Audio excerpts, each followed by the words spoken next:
咁適逢我哋而家就喺呢個排位表嗰度啦，不如就順便講埋話呢個排位表究竟係點樣用噶啦。嗱，咁啊，第一格呢，呢一個位啊嚇就係7號碼啦。咁啊，佢個名叫金威神童啦，個報號啊 J263啦，排7檔。練馬師鄭俊偉，騎師杜利來，副榜128磅。咁啊，比上次出賽呢，就減咗3磅出賽嘅。咁呢個係實際個榜嚟嘅。咁就即係譬如有連埋個 A 仔榜啊嗰啲都加埋喺度噶啦。咁呢一個就35分至到30。今場馬佢就係35分嘅，咁啊比上次減咗2分嘅。而佢呢一隻馬成隻馬嘅評分區曾經有即係個分喺邊一度呢？就由21分至52分嘅。咁啊呢一個就係嗰個嘅裝備啦。咁啊今場就係個 B 同埋 TT 啦嚇。咁後邊呢一個呢，就係佢個近績嚟嘅係。咁跟住睇落去啦，嗱呢一度就見彩衣啦，後邊個田泥點解就話俾你聽，佢曾經跑過1200米嘅田泥，咁呢就係頭3甲呢就未曾試過嘅，但就試咗3次跑包尾，但呢個嘅田泥1650啊就試過兩邊一次跑條 Q， 跟住3次跑包就冇上名嘅。跟住一樣咁樣睇啦，咁啊田草亦都係啦，咁啊跑過1次1200係輸嘅啦，咁啊跑2次1400係輸嘅啦，跑2次1600係輸嘅啦，咁啊谷草跑過1次1000輸嘅啦，佢跑呢個嘅1650啊，試過就係兩邊就一敗嘅，咁啊1800嘅谷草呢就係未贏過，亦都係。咁呢個就係個黏軟地嘅表現啦。咁呢隻馬原來曾經試過黏軟地嗰度呢，就有一次跑過第2翻嚟嘅，落雨都試過跑第2。其實鏈上名比對啦，因為而家呢個數值就唔啱嘅，因為啱啱開季啊嘛，嗰個就未計到住嘅，因為計緊係計今季啫，啱啱而家8月啦嘛，8月開轉咗新季，所以呢度未有數字出嘅。跟住見呢個就叫神操資訊，撳落去就可以睇翻晒呢一匹馬嗰個嘅神操記錄係點樣樣嘅。咁啊見到啲係紫色格嘅，點解就話呢一隻馬就比較容易睇到話佢係原來嗰日冇操馬嘅，好似呢隻嘅金威神童啦嚇。咁啊近期都係做踱步嘅啫。咁啊8月初嘅時候咪都去過河畔嗰度踱下咁樣樣啦。咁好清晰嘅。咁啊跟住之後亦都有個對比翻上次出賽嗰個嘅操練記錄係點樣樣呢，亦都係睇得到嘅。跟住下邊呢都就個試閘個摘要嚟嘅。咁啊試嗰啲咩閘啊，咁啊全部都係 show 晒出嚟嘅。咁呢度有粒掣呢，撳落去呢就可以睇翻話嗰一場馬嗰個試閘係點樣樣嘅嘛。金威神童啊跑包尾嘅係。好，跟住下邊就逐行講啦。唔係喎，講下邊之後就仲有個叫傷患記錄嘅。嗱，撳呢個傷患記錄呢，就出翻晒呢一隻馬曾經有嘅傷患報告嘅。咁啊好似睇到啦，1月12號至到3月22號呢，咁啊發現賽後嗰隻氣管內有大量血液嘅。咁啊其他都係表現難以接受。咁啊成個報告都跟馬會嘅啫，馬會個網都睇到嘅。咁啊睇下方唔方便咁就係即係我哋就將啲資料 group 埋晒一版，然後一撳出嚟睇下比較方便啲。好啦，睇下邊啦。呢個就長號啦嘛，第702場次啦嘛，方俊輝成日都講啦，咩702場次係跑成點樣嗱，鬼記得咩？呢啲嘢記到多餘，但係有啲人都習慣用呢一樣嘢，所以你會繼續擺咗喺度嘅。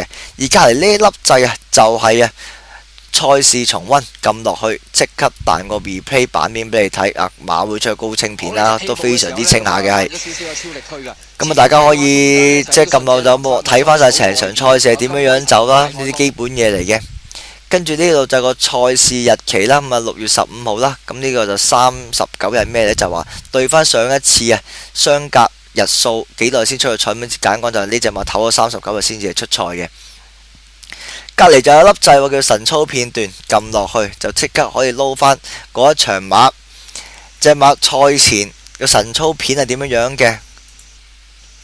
咁呢一隻就係金威神童啦，咁啊嗰一日嘅神操片嚟嘅係。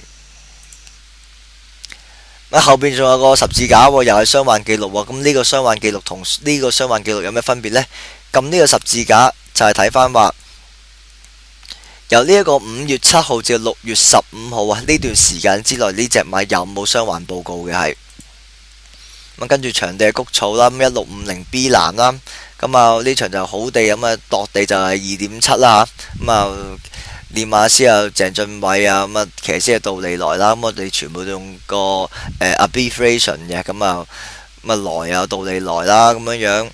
輪啊楊明倫啦，咁如果你話唔記得個 abbreviation 啲咩嘅話，你咪只要咧將嗰個 mouse 咧指咗落去呢個人名嗰就會出翻個名出嚟嘅啦，全名就打出嚟嘅啦。咁中文英文都係咁樣睇嘅啫。呢個就係個檔位啦，配件啊嘛 B 斜 TT 啦，咁啊即係戴咗個眼罩同埋綁翻條脷啦。咁班次呢場就係5班嚟嘅。咁我評分呢，就我哋呢一個評分呢，同我哋上邊呢個評分係唔同，見到呢一個嘅評分寫咗係40至到10分嘅，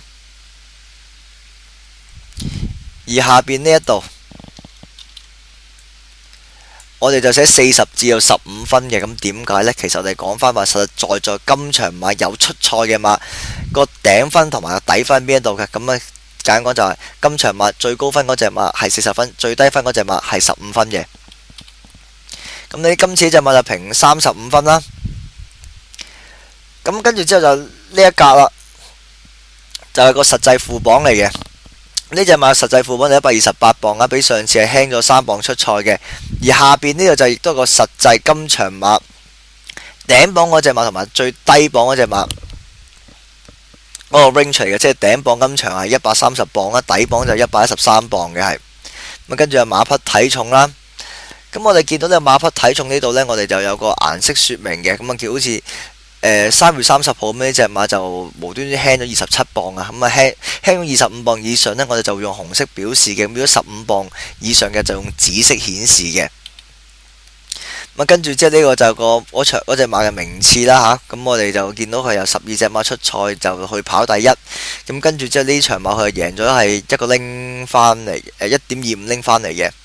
咁呢度就出咗寫埋啦，個頭馬係邊一隻馬嘅。咁啊今場馬金威神同樣即係佢自己贏咗出嚟啦嚇。咁下邊呢就話啦，嗰個頭馬嗰個嘅分同埋個榜係幾多嘅？咁啊亦都即係金威神同35分贏馬啦，咁128磅嘅。咁啊下邊呢場5月7號啦，咁啊呢場賽事就變咗見到快馬當先贏馬，咁佢用29分118磅嚟贏，即係輕磅贏馬嘅。